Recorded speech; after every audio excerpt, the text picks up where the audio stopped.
कि तुम वहां से जब आए भक्ति से युक्त थे मेरे हंसा भाई। अन स्वरूप था जब तू आया और अपना स्वरूप भूल में भूला ताते जीव का आया।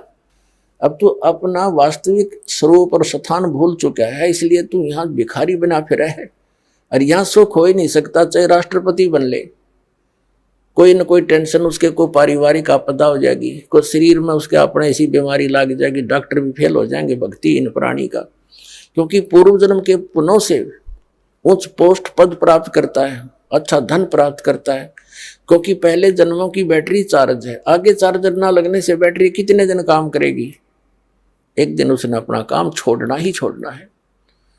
ऐसे बहुत से प्रमाण हैं। अंत समय में कैसी हालत हुई प्रधानमंत्री और राष्ट्रपति और मुख्यमंत्रियों की। तो कहने का भाव ये है, भगवान के सब बच्चे हैं, परमात्मा प्रमुख है, उसको हम भूल चुके हैं। उसकी याद दिलाने के लिए ही संत और सत्संग हुआ करते हैं। अब प्रसंग चल रहा है कि हम सतलोक से आए जब बहुत भक्ति से परिपूर्ण थे, इसने हमें लूट लिया। अब दयालु ने दया करी है, आपको उतना ही चार्ज करेंगे जितने आप वहां से चार्ज होकर आए थे। भक्ति की कमाई अति आवश्यक है। एक कई सरफरे संत कहते हैं, एक विशेषकर उनको नास्तिक समझना चाहिए जिनके ऐसे विचार हैं। भक्ति की आड़ में, वो आस्तिक की आड़ में नास्तिकता का बीज बो रहे हैं। दास ने इन सब के लिटरेचर पढ़े, कबीरपंथी संतों के भी पढ़े, सभी धर्म गुरुओं के अन्य शास्त्र धर्म शास्त्र पढ़े। तो उनमें दास ने क्या पाया कि जो लोक वेद प्रत्येक धर्म में चल रहा है उसके हटकर ज्ञान सदग्रंथों में है। और सदग्रंथों के ज्ञान बिना जो हम सुन और कह रहे सुना रहे हैं वो सारा लोक वेद है, दंत कथा है, व्यर्थ है, उसका यूज नहीं। एक जम्मू के अंदर है, कबीरपंथी कहलाता है, कोई रांजड़ी गांव है जम्मू के अंदर, उनका नाम है श्री मधु परमहंस। अब उसने तो कबीर पंथ में नू कहा, मेरे समान इस ब्रह्मांड में किसी के पास वस्तु नहीं। वस्तु का अर्थ यही होता है कि ज्ञान अध्यात्म और समाधान कंप्लीट, नाम मंत्र दीक्षा सही हो, ज्ञान पूरा हो, तो उसी को संत कहा जाता है। तो वो क्या कहते हैं कि भक्ति की कोई आवश्यकता नहीं है, कमाई से कुछ नहीं होने वाला, दान पुण्य से कुछ होने वाला नहीं है, बस गुरु पार कर देगा।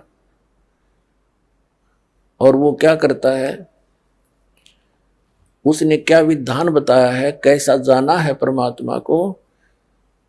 अब 2 मिनट में उसका सारा झाड़ा ले लिया जाएगा।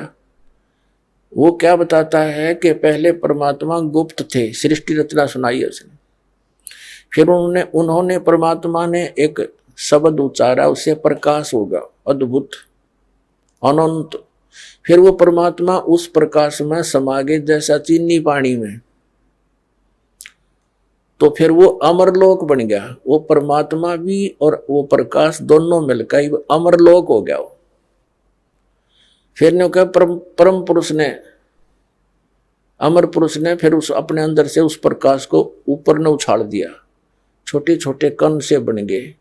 वो बिंदु से बनकर बूंदें सी वापस आ गई। वो प्रकाश में मिली नहीं, वो अलग घूमने लगी, वो बूंद सी बिंदु सी। वो आत्मा बन गई। परमात्मा ने आत्मा को उत्पन्न नहीं किया, आप बन गई। तो परमात्मा और आत्मा तो बहन भाई हो गए, फिर वो तो बहन भाई हो गए उनका, वो तो एक सत्र में आ गए।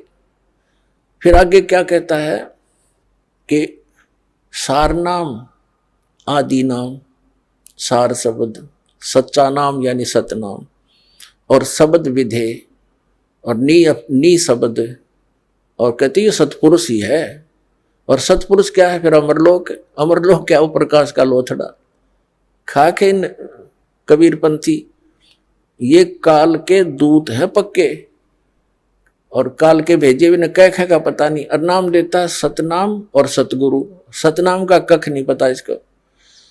और फिर कहते हैं भक्ति की आवश्यकता नहीं, गुरु पार कर देगा।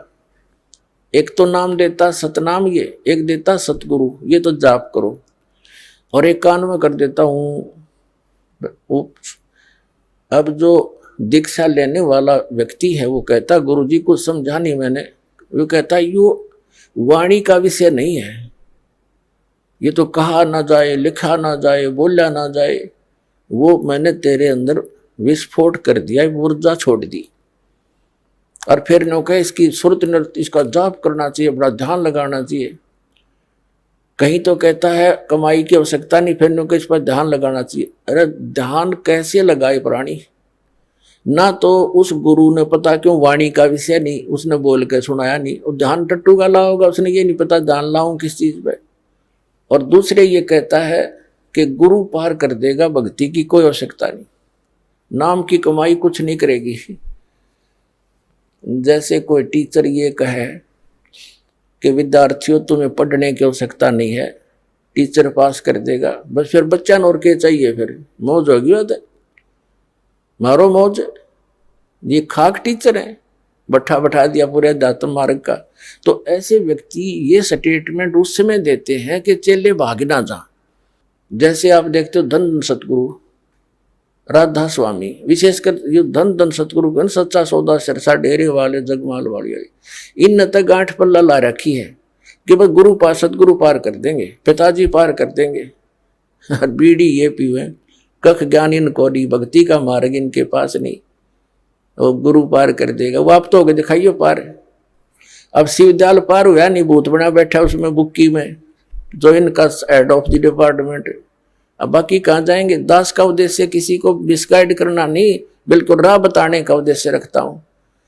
फिर पछताओगे। कहते हैं ये संसार समझदा नहीं, कहंदा श्याम दोपहरे नू, गरीबदास ये वक्त जाते रोगे इस पैरे नू। इस समय ने याद करके रोगे। मनुष्य जीवन अनमोल बर्बाद हो रहा है, एक एक सांस की कितनी कीमत और हम व्यर्थ खो रहे हैं बालकों की तरह। तो ज्ञान से आप जागरूक होगे और उनसे फिर पीछा छुटवाओगे। तो इस प्रकार ये भक्ति का बट्ठा बैठाने के लिए काल ने ये एजेंट छोड़ रखे। और दास एक पूरे विश्व में सब मिसगाइड करने वाले, लेकिन सत्य के अंदर इतना ताकत होती है और समर्थ हमारे साथ है कबीर जी। ये पूरे विश्व में जाएगा, सारा संसार जानेगा और जागेगा, मोक्ष कराएगा, सुखी होगा।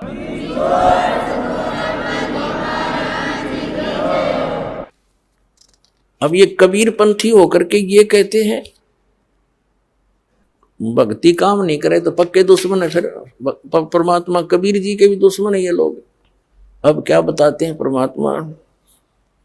कबीर साहब सुमन के अंग में कितनी महत्वपूर्ण वाणी बोली है मालिक ने। कबीर सुमरण मार्ग सहज का, सतगुरु दिया बता, श्वास उश्वास जो सुमरेगा, एक दिन मिल सी आए। कबीर माला श्वास उश्वास की, फेरेंगे निजदा से, 84 भर में नहीं फिर कटे कर्म की फांसी। अब कबीर परमात्मा तो कहते हैं कि माला श्वास उश्वास की, ये असली माला श्वास उश्वास के मंत्र की है। 2 अक्षर का मंत्र है जिसमें एक ओम है, एक तत्, ये गुप्त है, जिसको प्राप्त हो चुका उसको ज्ञान है। तो माला श्वास उश्वास की, ये सिमरन करना है, जाप करना है इसका, सतनाम का। फेरेंगे निज दास, यानी विशेष भक्त ही इसको पहचाने और प्राप्त करेंगे। 84 भर में नहीं फिर कटे कर्म की फांस। कबीर सुमरण सार है और सकल जंजाले, आद अंत मद सो दिया, ये दूजा देखा ख्याल। बाकी तो सोपन ले रहे हैं, ऐसा वैसा करने से, इसके अतिरिक्त कुछ नहीं होगा। निज सुख आत्म राम है, दूजा दुख अपारे, मनसा वाचा कर्मणा, कबीर सुमरण सार। परमात्मा कहते हैं मन कर्म वचन से कह रहा हूं मैं, ये सुमरण सार वस्तु है, इसका अवश्य सिमरण करो, जाप करो। दुख में सुमरण सब करे, सुख में करे ना कोई, जे सुख में सुमरण करे तो दुख कहे को होवे। सुख में सुमरण किया नहीं, फिर दुख में करते याद। कह कबीरता दास की, फिर कौन सुने फरियाद। साईं यूं मत जानियो, प्रीत गटे मम चत। मरूं तो तुम सुमरत मरूं, और जीवित सुमरूं नित्य। अरे ये काल के दूत ने हो गए, कमाई की कोई आवश्यकता नहीं, भक्त भजन की कोई आवश्यकता नहीं, सिमरन की आवश्यकता नहीं। जब तब संयम साधना, सब सुमरन के माही। कबीर जाने राम जन, सुमरन बिन कछु नाही। बताओ परमात्मा क्या बता रहे हैं। अरे ये कबीर पंथ की फीत ला के नकली भ्रमित कर रहे हैं हमारे को। तो पुण्यात्माओं, कबीर साहिब से काल ने कहा था कि 12 नकली पंथ चलाऊंगा तेरे नाम तय। कबीर कबीर करा करेंगे, ज्ञान सारा ऊट पटांग और मंत्र गलत दिया करेंगे, वो मेरे मुख में आन समोवेंगे। कहता 12 पंथ करूं मैं साजा, और नाम तुम्हारा ले करूं आवाजा। ये 12 पंथ नाम जो ले ही, ये हमरे मुख में आन समोही। और अनेक पंथ चलाऊं, ये राधा स्वामी, धन धन सतगुरु, ये सतपाल जी महाराज, और ये जय गुरुदेव, और ये आसाराम, ये सारे एजेंट छोड़ रखे काल ने बट्ठा बैठाने के लिए। और सतपाल का भाई है प्रेम रावत, जिसको बाल योगेश्वर बोले, विदेशों में जाकर और बिगाड़ दिया पुण्यात्माओं के अंतःकरणों को। तो ये सब काल के एजेंट हैं, ये आचार्य शंकराचार्य, ये ऋषि मह ऋषि दानंद जैसे नकली। बता हे परमात्मा, करोड़ों की संख्या में ये मिसगाइड करने वाले एक दास परमात्मा का बच्चा, ये सच्चाई बताने वाला, अब देखियो क्या होगा। ढूंढा उठेगा पूरे विश्व में, क्योंकि समर्थ साथ है हमारे।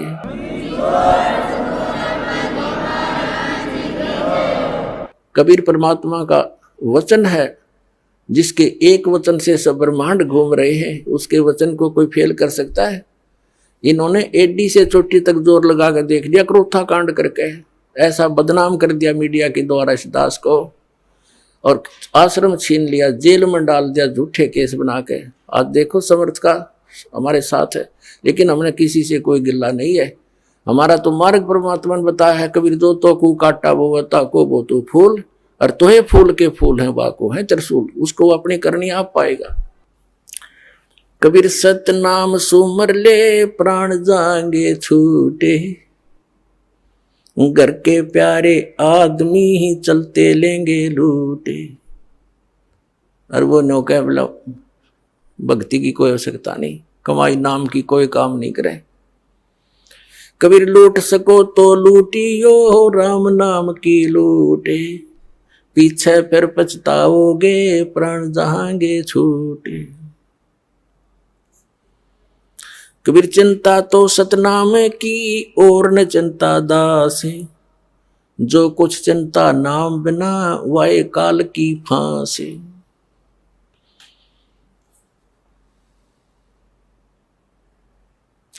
कबीर सपने में बरडाए कर, जय कोई लेवे नाम है। वाके पैर की जूती, और मेरे तन का चाम है। भगवान तो क्या कह रहे कबीर जी, कि जब सपने में भी कोई बिरडा के और इस नाम का जाप कर ले, तो कहते वो इतना पुण्यकर्मी प्राणी है, उसके लिए मैं अपने पैर के चाम की जूती बनवा दूं उस प्यारी आत्मा के लिए। बताओ परमात्मा तो क्या बताना चाह रहे हैं, कितना महत्व दे रहे हैं इस पुण्यात्मा को जो भक्ति करता है, सतनाम का सिमरण करता है। अब सपने में कौन बिरडावेगा? सपने में वो बिरडावेगा जो दिन में भक्ति करेगा।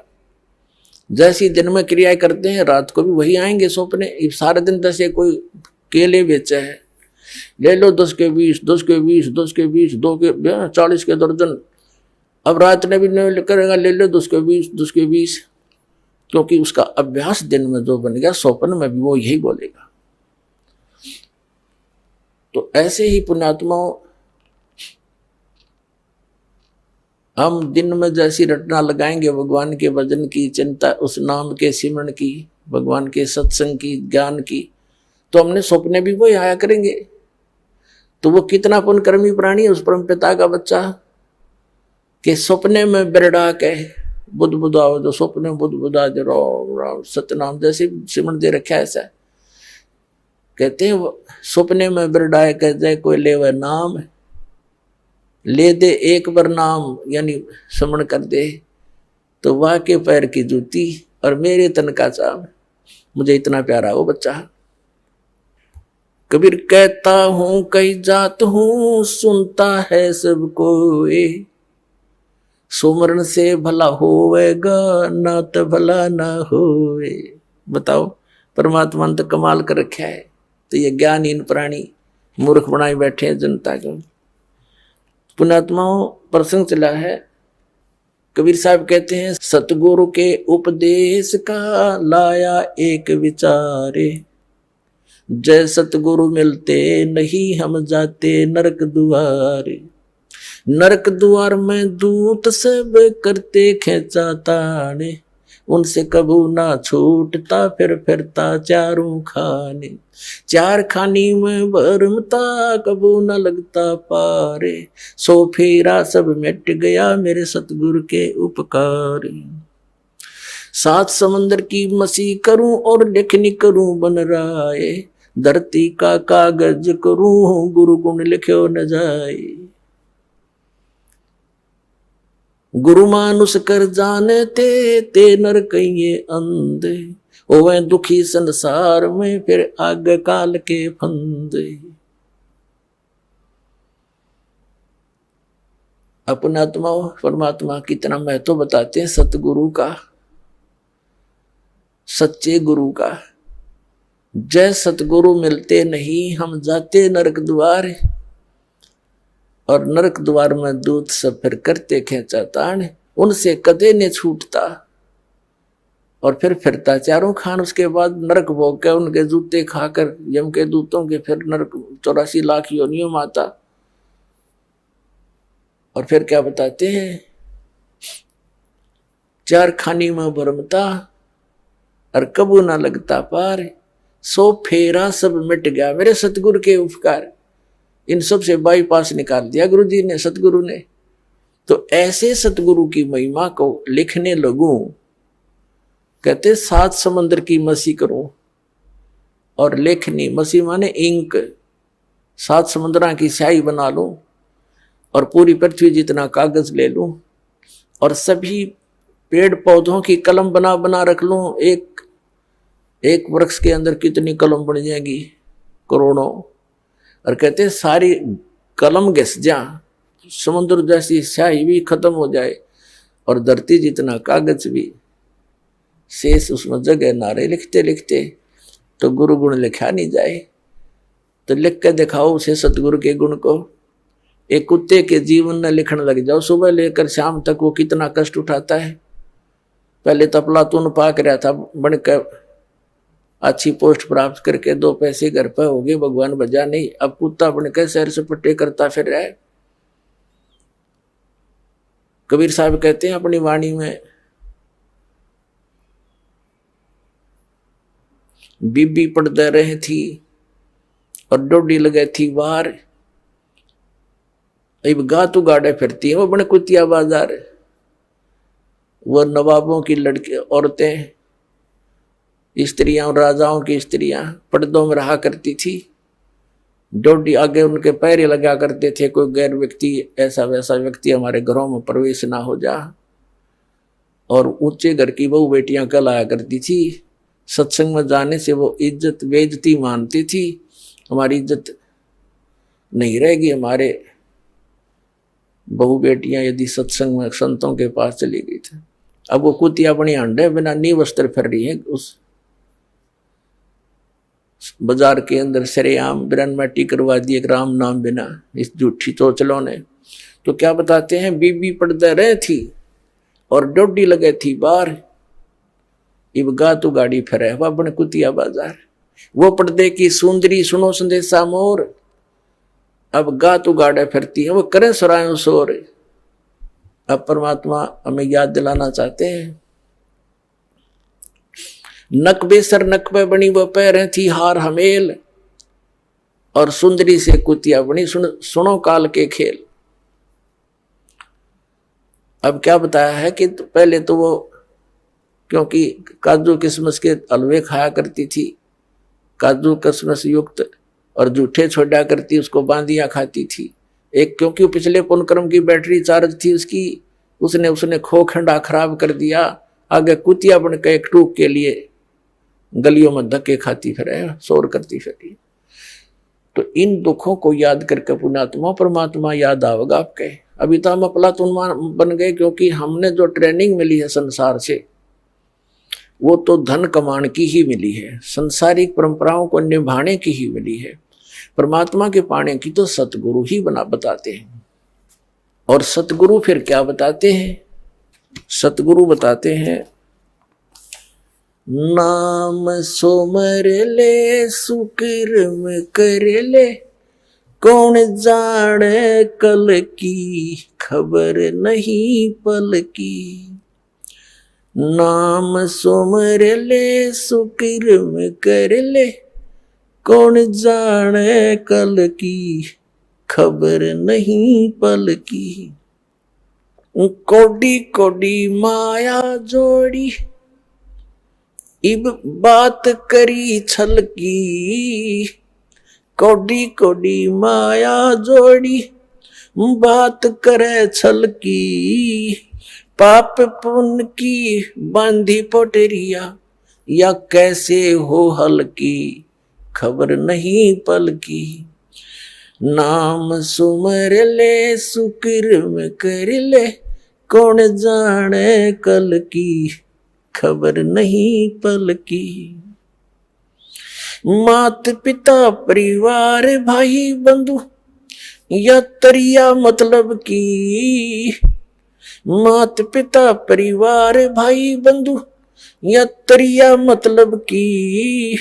चलती बरिया कोई न साथी, या माटी जंगल की खबर नहीं पल की। नाम सुमर ले सुकर्म कर ले, कौन जाने कल की खबर नहीं पल की। तारों बीच चंद्रमा जो झलके, तेरी महिमा जला झलकी। आज कोई उच्च पोस्ट प्राप्त है, अच्छा कोई राजनेता है, या कोई पैसे वाला व्यक्ति है, कहते आज तू अपने पिछले पुण्यकर्मों से अन्य समाज में ऐसे चमक रहा है जैसे तारों के अंदर चंद्रमा, लेकिन भक्ति ना करने से फिर क्या दुर्गति होगी। तारों बीच चंद्रमा जो झलके, तेरी महिमा जला झलकी। तारों बीच चंद्रमा जो झलके, तेरी महिमा जला झलकी। बने कुकरा बिष्टा खावे, बने कुकरा बिष्टा खावे। अब बात करे बल की खबर नहीं पल की। नाम सुमर ले सुकर्म कर ले, कौन जाने कल की खबर नहीं पल की। ये संसार रहन का सुपना, जैसे ओस बूंद जल की। ये संसार रहन का सुपना, जैसे ओस बूंद जल की। सतनाम बिन सब साधना, जैसे गारा दल दल की खबर नहीं पल की।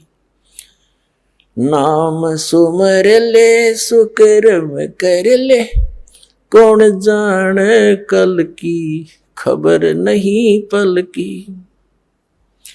अंत समय में चले अकेला, तेरे आंसू ने न ढल की।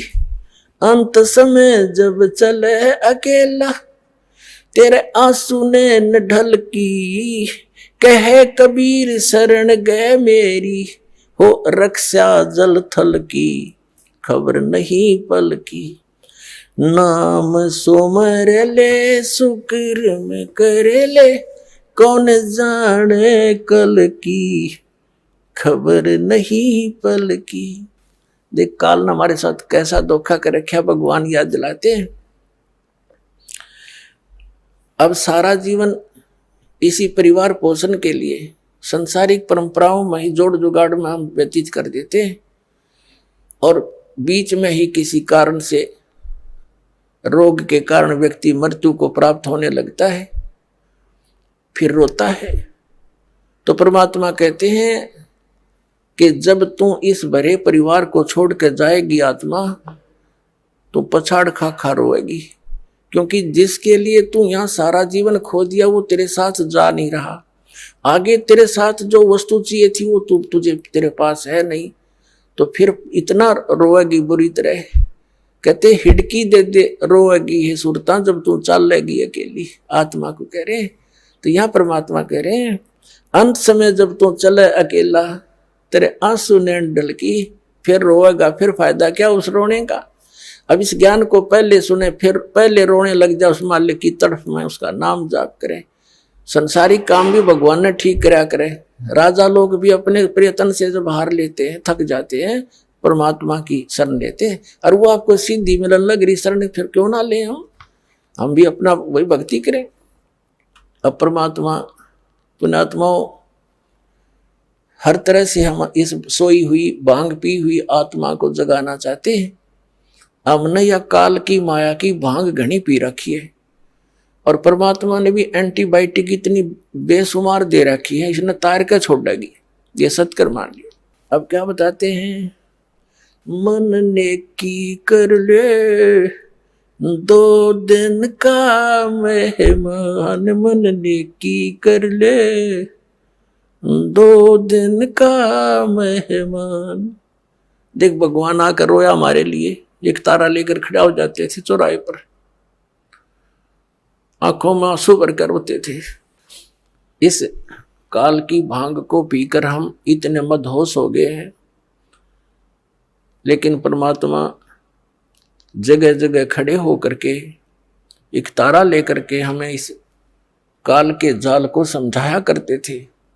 हमारे पास समय नहीं है, क्योंकि हम इस तरह से जोड़ दिए, काल ने इस तरह जुगाड़, इसे फंसा दिए हम इस शरीर में। ये अगर कुछ टुकड़ा डालेंगे तो ये काम करेगा, नहीं डालेंगे तो ये फ्यूज हो जाएगा।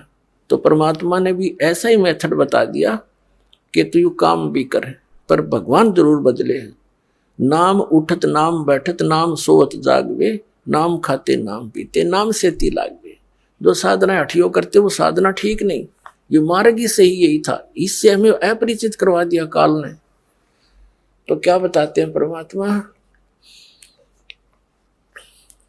मन ने की कर ले 2 दिन का मेहमान, मन ने की कर ले 2 दिन का मेहमान।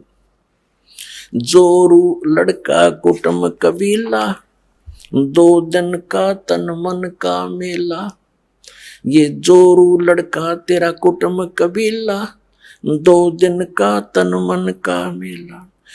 अंत समय उठ चले अकेला, ये तज माया मंडान, मन ने की कर ले 2 दिन का मेहमान, मन ने की कर ले 2 दिन का मेहमान। कहाँ से आया कहाँ जावेगा, ये तन छूटे तब कहाँ समावेगा। कहाँ से आया कहाँ जावेगा, तन छूटे तब कहाँ समावेगा।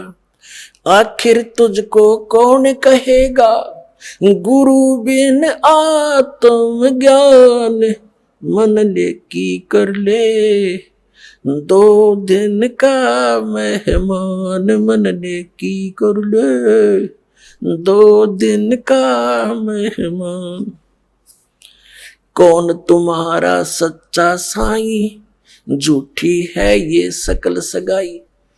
परमात्मा कहते हैं तेरा सच्चा मालिक वो सतपुरुष कौन है, और ये जो भी रिश्ते नातों में तू फाइनल होया बैठा है ये तो अस्थाई है, आज मृत्यु होगी कल ये तेरे नहीं है। तो याद दिलाते हैं, ये नहीं कहना कह रहे कि न छोड़ छाड़ के एकलो बैठ जाओ, नहीं, इसको जानकर एक काम और शुरू कर दे भक्ति वाला, इसको नागा करे, फिर तेरे सारे काम भी ठीक होंगे और मोक्ष भी हो जाएगा, बहुत आसानी से होगा। कौन तुम्हारा सच्चा साईं, यानी कौन है सही भगवान सच्चा परमात्मा, उसकी परख करे। कौन तुम्हारा सच्चा साईं, झूठी है ये सकल सगाई। कौन तुम्हारा सच्चा साईं, झूठी है ये सकल सगाई। चलने से पहले सोच रे भाई, कहाँ करेगा विश्राम। मन ने की कर ले 2 दिन का मेहमान। अपन आत्माओं किसी भी कार्यवश हम बाहर जाते हैं घर से, तो पहले टारगेट बना लेते हैं, रात्रि कहाँ बिताएंगे, कहाँ रुकेंगे। लेकिन संसार छोड़कर जाने वाला कभी नहीं सोचता मैं कहाँ जाके विश्राम करूंगा। तो परमात्मा कहते हैं चलने से पहले सोच ले रे भाई, कहाँ करेगा विश्राम। अब हम बताएंगे कहाँ करेंगे विश्राम। वो सतलोक में चलेंगे, वहां हमारा सही ठिकाना है। छुट्टो छुट्टो, आज छुट्टो कल छुट्टो, तुरंत छोड़ देंगे इसको, इस गंदे लोक को। तो बाट इंतजार करेंगे परमात्मा का जावे लेने और चले अपने सतलोक में। ऐसे जाएंगे पट्टदेशी, वहां पर बैठे पाओगे सतलोक में। रहट माल पन घट जो भरीता, आवे जावे बरे और रीता। हर हट माल पन घट जो भरीता, आवे जावे बरे और रीता। जुगन जुगन तू मरता जीता, करवा ले रे कल्याण। मन ने की कर ले 2 दिन का मेहमान। मन ने की कर ले 2 दिन का मेहमान। 184 की सह तरासा, ऊंच नीच घर लेता बासा। 184 की सह तरासा, ऊंच नीच घर लेता बासा।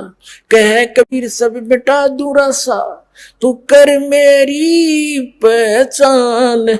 मन ने की कर ले 2 दिन का मेहमान। मन ने की कर ले 2 दिन का मेहमान। पुण्यात्माओं, प्रसंग चला, मात पिता मिल जाएंगे, 184 माँ और सतगुरु सेवा और बंदगी, भाई फिर मिलन की ना। अब यहां परमात्मा उसी को दृढ़ कर रहे हैं कि तू कहां से आया और कहां जाएगा। ये तेरा शरीर तो एक दिन जाना ही है, तो फिर तू आगे कहां स्थान प्राप्त करेगा। और फिर बताते हैं कि संसारिक लोग कितने ही आपके अच्छे हैं, चाचे ताऊ रिश्तेदारी, आपके मित्र भी नेक हो सकते हैं, लेकिन वो आपको संसार में जीने की कला ही सिखा सकते हैं, संसारिक क्रियाओं की ही जानकारी दे सकते हैं। एक आपको यहाँ का शिष्ट व्यक्ति तो बना सकते हैं। उसके लिए परमात्मा ने कहा है, कहाँ से आया कहाँ जावेगा, यो तन छूटे तब कहाँ समावेगा। आखिर तुझको कौन कहेगा, गुरु बिन आत्म ज्ञान। मन ने की कर ले 2 दिन का मेहमान। कितनी गहरी बात कही है मालिक ने कि तुझको सतगुरु के बिना, गुरु के बिना ये जानकारी कौन देगा, तू क्या कर रहा है, तुझे करना क्या चाहिए था, वास्तविक भक्ति कौन सी है, तू कहां से आया था, यहाँ किस जुगाड़ में जुड़ा बैठा है। इस ज्ञान को सतगुरु बिना तुझे कौन कहेगा। आत्मज्ञान, पुण्यात्माओं, एक आत्मज्ञान, एक परमात्म ज्ञान। आत्मज्ञान तो वो है कि हमें ये पता हो कि हम कौन हैं, हम यहाँ क्या कर रहे हैं और कहां से हम आए हैं। ये तो आत्मज्ञान माने अपने विषय में जानकारी। एक परमात्म ज्ञान, भगवान कौन है, कैसा है, क्या सुख या दुख देता है, और वो कहाँ रहता है और वो कैसे मिलता है, ये परमात्म ज्ञान है। तो आत्मज्ञान किसी ने सुन ले सब आत्मज्ञान हो गया, टट्टू हो गया आत्मज्ञान। किसी को पता लग गया तो कैद में है, क्योंकि शराब पी कर की तो बकवाद कर दी, सुबह थाना में पड़ा पाया, वह शराब उतर दे, नशा उतर दे, पता लग गया, आत्मज्ञान हो गया कि मैं तो जेल में पड़ा हूं। और उससे कोई समाधान ना करने का तरीका मिला तो उस आत्मज्ञान का क्या फायदा। तो आत्मज्ञान के बाद फिर वहां से निकलने का ज्ञान और होना चाहिए, तब छूटेगा पीछा। तो वो परमात्म ज्ञान। पुण्यात्माओं, सौभाग्य आपका, आप जी का जन्म ऐसे समय में है कि ये संस्कार, ये सारे नंबर, ये सभी पॉइंट एकत्रित होना, उसके लिए परमात्मा कहते हैं लख बर सूराजोज ही लख बर सावत दे लख बर यति जहान में तो सतगुरु शरणा ले। लाखों बार आप बहुत पुण्यात्मा रहे होंगे, युगों युगों में बड़े अच्छे कर्म किए होंगे, बुराइयों से बचे रहे, आपकी महिमा भी खूब हुई होगी, क्योंकि अच्छे आत्मा अच्छे काम करके जाते हैं। चाहे कोई राजनेता बनता है या कोई सूरवीर सैनिक होता है, वो अपने वतन के लिए टुकड़े टुकड़े हो जाता, पीछे कदम नहीं हटाता, उसको सूरवीर बोलते हैं। सूरवीर के अंदर एक गुण और होता है, वो ना अधर्म सहन करता है, ना वो देख सकता है, वो किसी का दुख नहीं देख सकता और उसके लिए स्वयं संघर्षशील हो जाता है। तो यानी परमार्थी व्यक्ति वो होते हैं, कहते हैं लख बर सूराजूज ही लख बर सावत दे। सावत दे पहले, अब तो अभाव हो गया क्योंकि इतनी अच्छी आत्मा नहीं रही।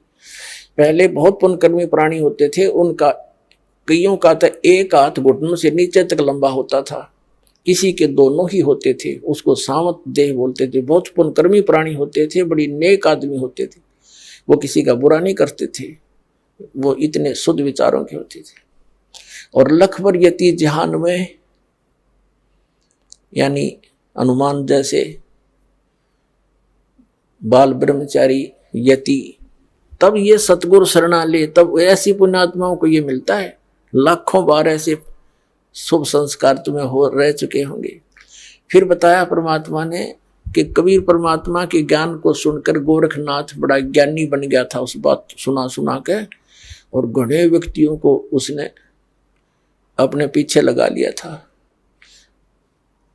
परमात्मा कहते हैं कि ज्ञानहीन प्राणी एक हल्दी की गांठ प्राप्त करके और अपने आप में प्रसिद्ध हो जाते हैं। परमात्मा कहते हैं, धर्मदास जी से कहा था, धर्मदास मेरी लाख दुहाई, ये मूल ज्ञान की तो बाहर न जाई। मूल ज्ञान बाहर जो पढ़ी है बिचली पीढ़ी हंस नहीं तरही। तो मूल ज्ञान तब तक छिपाई जब तक ये द्वादश पंथ ना मिट जाए। तो कहने का भाव ये है कि परमात्मा ने उनको ज्ञान अवश्य दिया था, मूल ज्ञान नहीं दिया था। फिर भी गोरखनाथ जी बड़े प्रसिद्ध हो गए थे, वे बड़े विद्वान हैं, बड़ी अच्छी कथा सुनाते हैं, बड़ा ज्ञान रखते हैं। तो परमात्मा ने कहा था कि गोरख से ज्ञानी गणे और सुख दे यति जहान, सीता सी बहु बारिया ये संत दूर स्थान। गोरख जैसे ज्ञानी भी बहुत मिल जाएंगे, ये अटपट करनी है, और सुखदेव ऋषि जैसे यति भी बहुत हो जाएंगे। जो राजा जनक ने उसकी परीक्षा ली थी, एक कमरे में एक बहन को भेज दिया था, उस संयमी व्यक्ति ने टच नहीं करने दिया। तो कहते हैं ऐसे भी बहुत व्यक्ति हैं, एक सुखदेव नहीं, सुखदेव जति जहान, कितने कैसी महान आत्माएं हैं। और सीता जैसी बहुभारिया, सीता जी सती बताते हैं, सीता जी ने रावण को टच नहीं करने दिया था, उसने खूब अपने सारे जंतर मंत्र सब बकवादें कर ली थी। तो परमात्मा कह रहे हैं कि गोरख से ज्ञानी गणे और सुख दे यति जहान, और सीता सी बहु भारिया, सीता जैसी सती बहनें बहुत मिल जाएंगी, लेकिन संत दूर स्थान, संतों के घर इससे भी बहुत दूर है। केवल एक ही बात पर सटिल हो जाना, स्थिर हो जाने से लाभ नहीं बनता। तो कहने का भाव ये है, परमात्मा ये कहना चाहते हैं कि जब तक हमें कंप्लीट कोर्स नहीं मिलेगा भक्ति का, तो हमारी सब साधना व्यर्थ है, और वो मिलेंगे सतगुरु से। परमात्मा कबीर जी ने 600 वर्ष पहले कहा था कि वेद मेरा भेद है, मैं ना मिलूं वेदन के माही, और जौन वेद से मैं मिलूं वो वेद जानते नहीं। वो वेद कौन सा है? गीता जी अध्याय नंबर 4 के श्लोक नंबर 32 में गीता ज्ञानदाता कहता है कि जो सच्चिदानंद घन ब्रह्म ने अपने मुख कमल से जो वाणी बोली है, वो सच्चिदानंद घन ब्रह्म की वाणी है, वो कबीर वाणी है। उसमें धार्मिक अनुष्ठानों का कंप्लीट कोर्स है। विस्तार के साथ जानकारी है, वो तत्व ज्ञान है और उसको भगवान ही देता है। सभी वेदों में प्रमाण है, जैसे ऋग्वेद मंडल नंबर 9 सूक्त नंबर 86 के मंत्र 26-27 में, ऋग्वेद मंडल नंबर 9 सूक्त 82 के 1, 2, 3 में, ऋग्वेद मंडल नंबर 9 और सूक्त नंबर 96 यानी 96 के मंत्र 16 से 20 में, ऋग्वेद मंडल नंबर 9 सूक्त 94 के मंत्र 1 में, ऋग्वेद मंडल नंबर 9 और सूक्त 95 के 95 के मंत्र नंबर 1 में, ऋग्वेद मंडल नंबर 9 सूक्त 20 मंत्र 1 में, ऋग्वेद मंडल नंबर 9 सूक्त 1 मंत्र 8 और 9 में, और अनेकों स्थानों पर। इसमें तो बिल्कुल अनुवाद भी उन इंजीनियरों का कराया हुआ जो भगवान को निराकार बताते हैं, इसलिए ये प्रमाण में लेने आवश्यक पड़े। ना तो ढेर सारे प्रमाण है परमात्मा के, इनमें क्या बताया है कि वो कबीर परमात्मा है, कबीर देव है उसका नाम, वास्तविक नाम, और वो ऊपर सतलोक में रहता है, तीसरे मुक्ति धाम में। और तीसरा मुक्ति धाम कौन सा है? जैसे लोक कहो, धाम कहो, जैसे काल का 21 ब्रह्मांड का एक लोक, यु काल का लोक, और दूसरा इस अक्षर पुरुष जो गीता जी अध्याय नंबर 15 के श्लोक नंबर 16 और 17 में 3 पुरुष हैं, एक सरपुरुष एक अक्षर पुरुष, फिर इनसे अन्य और तीसरा पुरुष है सरपुरुष, ये काल है, ज्योति निरंजन है, 21 ब्रह्मांड का स्वामी है। इसका 21 ब्रह्मांड का क्षेत्र ये भी काल लोक काल धाम कहलाता है। और अक्षर पुरुष है, इसके साथ संघ ब्रह्मांड का ये स्वामी है। और उत्तम पुरुष है तो अन्य 15वें अध्याय के 17वें श्लोक में कहा कि इन दोनों से और है वो श्रेष्ठ परमात्मा, उत्तम पुरुष, रियल गॉड, अविनाशी परमात्मा, एवरलास्टिंग गॉड, वो परमात्मा, वो तो इन दोनों सरपुरुष और अक्षर पुरुष से अलग है। गीता अध्याय नंबर 8 के श्लोक नंबर 1 में अर्जुन ने पूछा कि आपने जो 7वें अध्याय के 29वें श्लोक में जिस तत्परम की जानकारी बताई है वो कौन है? तो 8वें अध्याय के 3रे श्लोक में गीता ज्ञानदाता ने कहा वो परम अक्षर ब्रह्म है। गीता ज्ञानदाता ने कहा है वो परम अक्षर ब्रह्म है, तो तीसरा परम अक्षर ब्रह्म है। तो तीसरा जो स्थान है, धाम है, ऊपर का अमरलोक है, जैसे सतलोक, अलखलोक, अगमलोक और अकैलोक है, जिसको अनामी लोक भी कहते हैं। वो सारा क्षेत्र अमरलोक कहलाता है, सारा का सारा। तो उस तीसरे मुक्ति धाम में ऊपर के अमरलोक में रहता है। फिर उस इन्हीं में ये बताया है कि सतलोक के जो ध्यूलोक है, ध्यूलोक माने तेजों में पृथ्वी है वहां सतलोक की, और उसमें परमात्मा एक बहुत बड़े गुम्बद में सिंहासन के ऊपर बैठा है और सिर पे मुकुट है दाता के, ऊपर छतर है उस मालिक के सफेदी कलर के, सुंदर शरीर है दाता का, और नर आकार है, मनुष्य दृश्य है, उसके एक रोमकूप में करोड़ सूर्य विराजे करोड़ चंद्रमा, ऐसी रोशनी है। तो कहने का भाव ये है कि वेद बताते हैं वो परमात्मा तीसरे ध्यूलोक के तीसरे पृष्ठ पर, पृष्ठ मान स्थान पर विराजमान है, क्योंकि सतलोक के 3 विभाग, 3 पोर्शन है। जैसे अपनी दिल्ली राजधानी है, यह एक स्टेट भी है, तो बाह्य जो ग्रामीण क्षेत्र है, फिर बीच का शहर आदि का क्षेत्र है, ये सेकंड समझ लो पोर्शन, और तीसरी हमारी राजधानी जहाँ प्रधानमंत्री, राष्ट्रपति और असेंबली अपने पार्लियामेंट के लोग रहते हैं, तो वो तीसरा स्थान। ऐसे 3 विभाग हैं सतलोक के भी। तो कहते हो तीसरे मुक्ति धाम में अपनी राजधानी में विराजमान है। क्या बताते हैं कबीर साहब, गरीबदास जी परमात्मा के साथ जाकर सतलोक में उनके यथास्थान को देखकर वापस आए थे, तब कहा था श्वेत छतर सिर मुकुट बिराज, देखत ना उस चेहरे नु, गरीबदास ये वक्त जात है, रोवोगे इस पैरे नु, गरीबदास ये वक्त जात है, रोवोगे इस पैरे नु। यानी सत्साधना ना करते, सत्साधना ना करने से वो भगवान के दर्शन कैसे होंगे जिसके सफेद छत्र है ऊपर, और सफेद छत्र सिर मुकुट विराज है, और देखत ना उस चेहरे नु, गरीबदास ये वक्त जाता है, रोवोगे इस पैरे नु। इस मनुष्य जीवन का समय, पैरा माने समय, ये हाथ से छूट गया, फिर रोया करोगे कुत्ता बनकर, रात ने कुत्ता करा करो, उसको याद आता है बात बिगड़ गई सारी। तो अब रोने से क्या बने? परमात्मा कहते हैं अच्छे दिन पीछे गए गुरु से क्या ना हेत, अब पछताएं के बने तेरी चिड़िया चुगी खेत। अब परमात्मा स्वयं ही वहां से चल कर आते हैं जहां वो भगवान रहते हैं। वेद गवाही देते हैं कि वहां से चलकर आता है, एक साधु रूप बनाकर कहीं भी प्रकट हो जाता। 3 प्रकार से परमात्मा हमारी धारण पोषण करता है। एक रूप में तो सतलोक में रहते हैं, स्थायी रूप में तेजो में शरीर मालिक का, करोड़ सूर्य मरादे करोड़ चंद्रमा से एक रूप की शोभा। सतलोक में, अलखलोक में भिन्न शोभा है। परमात्मा एक ही है, रूप अनेक बना रहा वहां पर। फिर वो परमात्मा वहां से गति करके आता, अच्छी आत्माओं को मिलता है जो दृढ़ भक्त होते हैं। उन दृढ़ भक्तों में से कौन कौन है, किन किन को मिले?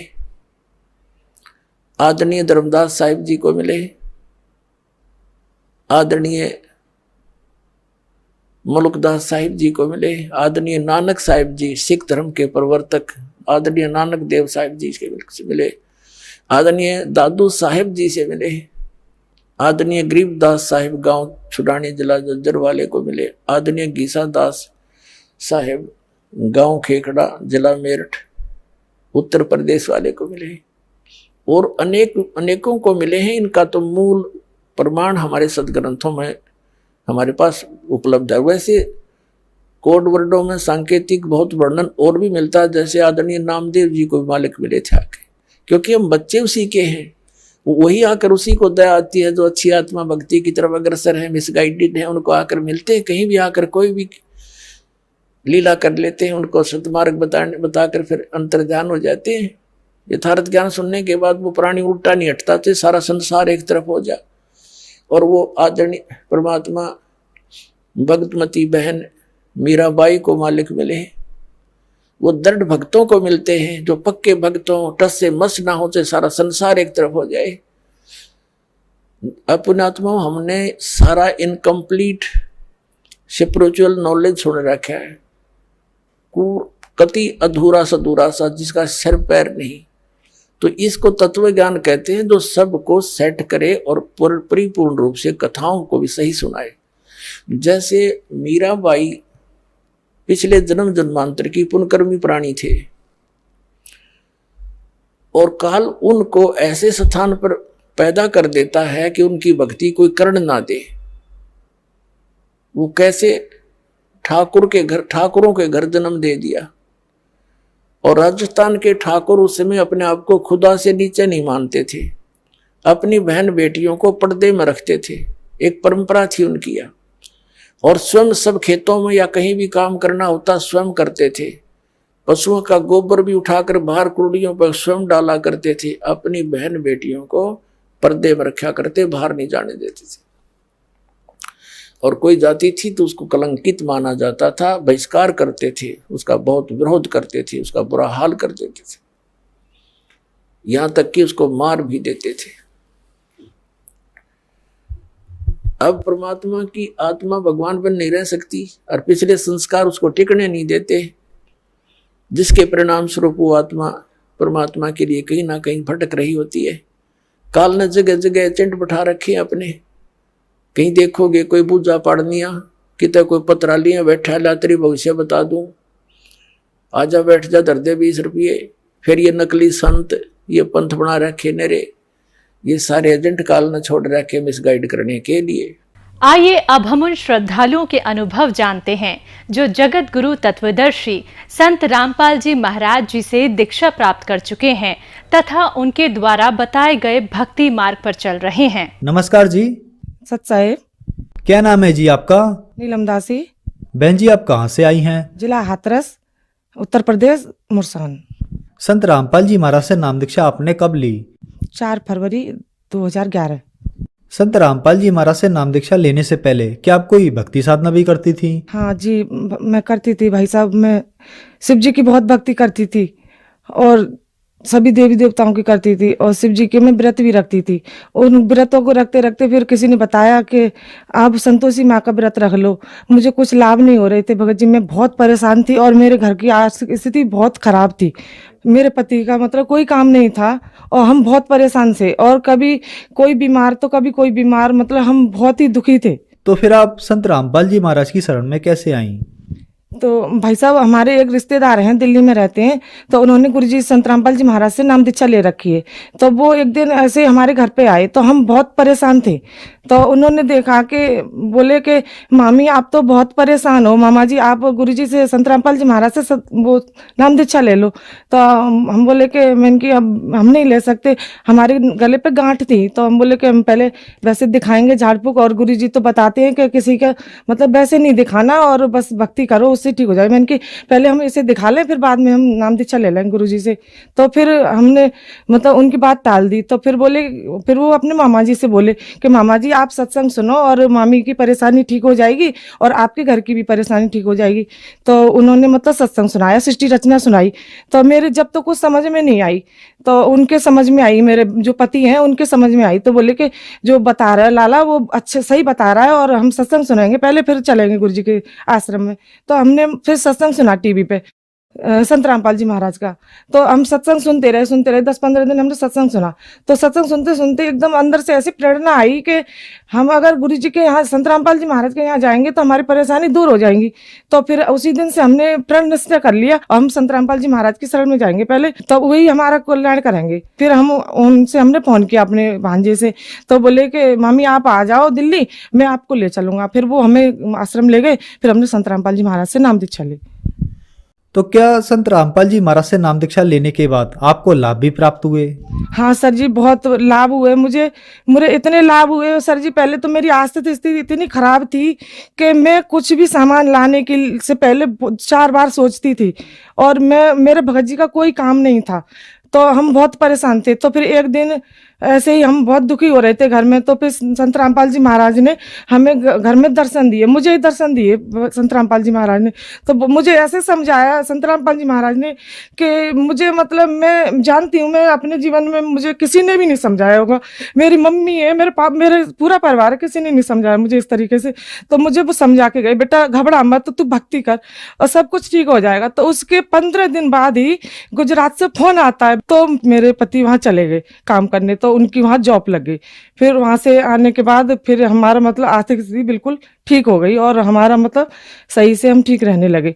और दूसरा लाभ, मेरे गले में यहाँ पे गांठ थी, तो हम वो गांठ से बहुत परेशान थे। मैंने पहले ही बताया था आपको कि मेरी गांठ थी गले पे, तो फिर वो गांठ भी मेरी ठीक हो गई। मैंने डॉक्टर को भी बहुत दिखाया था लेकिन उससे कोई लाभ नहीं हुआ था। जब संत रामपाल जी महाराज से नाम दीक्षा ली फिर मेरी वो गांठ ठीक हो गई गले की। तीसरा लाभ ये, भगत जी एक बार मेरे घर में आग लग गई थी, सिलेंडर में इतनी तेज आग लगी थी, भगत जी के खूब उसे बुझाया, पड़ोसियों ने बुझाया, घर में भी हम बहुत कोशिश करते रहे लेकिन वो गैस नहीं बुझी। फिर अचानक से एकदम वो मेरे भगत जी, मेरे पति हैं, उस सिलेंडर को उठा के बाहर फेंक आए। तो बाहर फेंक आए तो उसमें इतनी तेज आग जल रही थी, थाना पास में ही है, थाने से गाड़ी आ गई। तो वो मतलब उन्होंने फिर गाड़ी, वो आग बुझाने वाली गाड़ी मंगाई, फिर उससे वो आग बुझाई। 1.5 घंटे तक सिलेंडर में आग लगती रही लेकिन संत रामपाल जी महाराज ने इतनी दया करी कि मेरा पूरा परिवार बच गया। अगर उस दिन सिलेंडर फट जाता तो मेरा परिवार तो जाता ही, साथ में सारी पूरी बस्ती जाती, किसी मतलब सब नाश हो जाता। फिर शाम को संत रामपाल जी महाराज ने मेरे पति को दर्शन दिए और बोले बेटा कुछ भी नहीं हुआ, सब कुछ ठीक है, भक्ति करो परमात्मा की और परमात्मा दया करेंगे। तो फिर मतलब भगत जी, फिर मतलब हम बोले कि देखो, भगत जी मेरे पति ने बताया कि देखो गुरुजी ने दर्शन दिया ऐसे। मैंने कि वो तो परमात्मा है, गुरुजी संत रामपाल जी महाराज कुछ भी कर सकते हैं। तो उसके बाद फिर मतलब फिर हमारी वो दिक्कत ठीक हो गई। फिर मेरे पापा जी हैं, ससुर हैं, 80-85 साल की उम्र है उनकी, तो वो मतलब मानते नहीं थे। हम कहते थे पापा जी आप गुरुजी से नाम दीक्षा ले लो, तो वो कहते थे कि मेरी तमाकू नहीं छूटेगी। मैंने कि छूट जाएगी, आप नाम दीक्षा ले दो लो परमात्मा से, गुरुजी से। तो बोले कि मैं ले लूंगा। फिर ऐसे ही वो टाल देते थे। फिर एक दिन क्या हुआ कि उनके पैरालाइसिस जैसी शिकायत हो गई, मतलब ऐसे गर्दन पे जलन का रोग हो गया उनके और ऐसे बड़े बड़े फलक हो गए।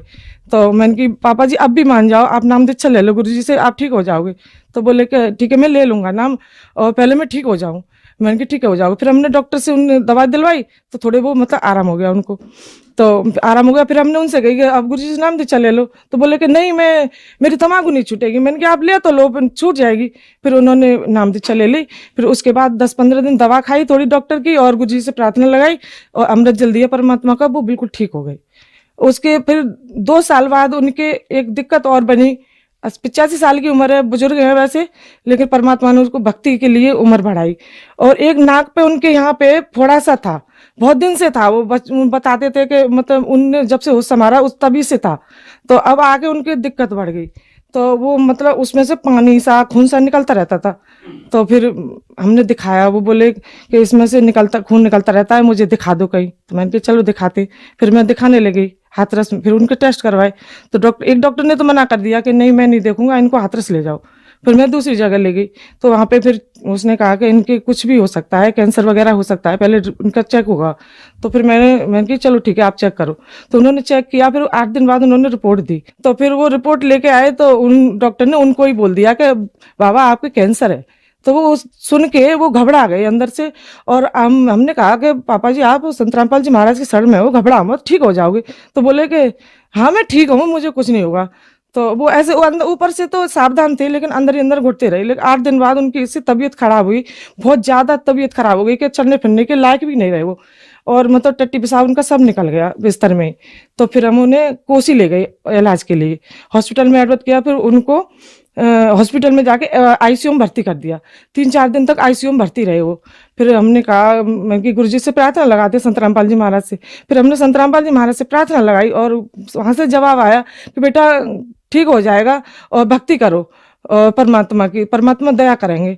तो फिर उसी दिन फिर मैंने डॉक्टर से कहा कि डॉक्टर साहब हमारी छुट्टी कर दो, कि अभी ये इस स्थिति में नहीं है कि इनकी छुट्टी करी जाए, नहीं आप निकाल दो। मैंने कि हम अपने घर ले जाएंगे। फिर हमने ज्यादा जिद की तो उन्होंने आईसीयू में से निकाल के और बाढ़ में कर दिए। तो वहां से फिर उनको एक दिन फिर हमने वहां रखा। बोले कि आप जिद कर रहे हो और इनको लेकर मत जाओ, इनकी कुछ भी हो सकता है। मैंने कि हम कुछ भी हो जाए, मैंने कि हम आप छुट्टी कर दो, हम घर ले जाएंगे। तो फिर हम वहां से छुट्टी करा लाई अपनी मर्जी से। मैंने कहा हमारे गुरुजी करेंगे जो भी करेंगे। तो घर पे आके आप भाई साहब यकीन नहीं करोगे, तब से 2 साल हो गए उनको, अभी तक कोई दिक्कत नहीं है। मैं उनकी रिपोर्ट भी साथ लेके आई हूँ। संत रामपाल जी महाराज की कृपा से उनका कैंसर बिल्कुल ठीक हो गया। मैं उनकी रिपोर्ट भी लेके आई हूँ, आप देख सकते हो। आप देख सकते हैं ये मेरे पापा जी के कैंसर था नाक पे, और अब बिल्कुल वो ठीक है। और आप संत रामपाल जी महाराज की दया से मैं तो हाथ जोड़ के प्रार्थना कर सकती हूँ आओ कि संत रामपाल जी महाराज की शरण में आओ। जैसे मुझे लाभ हुए, मैं दुखियारी अपना दुख रो रही हूँ और मैंने बहुत दुख झेले हैं, और आप भी संत रामपाल जी महाराज की शरण में आओ और अपना कल्याण करवाओ। संत रामपाल जी महाराज पूर्ण परमात्मा है। संत रामपाल जी महाराज की शरण में चैनल पे सत्संग आता है, उस पर नीचे पीली पट्टी आती है, उस पर नंबर आते हैं। उन नंबरों पे कॉल करके आपको पता लग जाएगा कि कहाँ पे सत्संग होता है और कहाँ से नाम दीक्षा मिलती है, और आपको संत रामपाल जी महाराज से उपदेश प्राप्त होगा। धन्यवाद जी। नमस्ते।